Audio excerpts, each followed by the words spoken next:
அருப்புக்கோட்டையில் tyre வெடித்து car பள்ளத்தில் உருண்ட விபத்தில் மதுரையைச் சேர்ந்த தனியார் பள்ளி தலைமை ஆசிரியர் உயிரிழந்தார். மதுரை திருநகரில் வசித்து வருபவர் ரமேஷ். இவரது மனைவி ஜெனுவா இவாஞ்சலின் மதுரை அமெரிக்கன் கல்லூரி ஏசிஆர் மேல்நிலைப்பள்ளி தலைமை ஆசிரியையாக பணியாற்றி வந்துள்ளார்.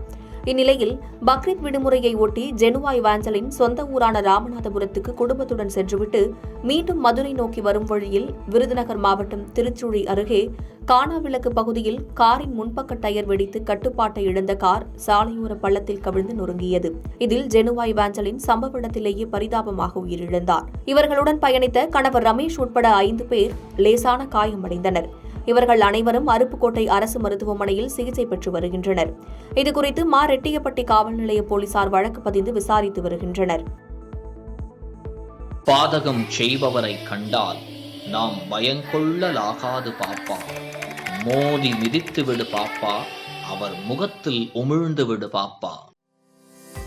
அண்மை செய்திகளை உடனுக்குடன் தெரிந்து கொள்ள இணைந்திருங்கள் இயம்நாடு தொலைக்காட்சியுடன்.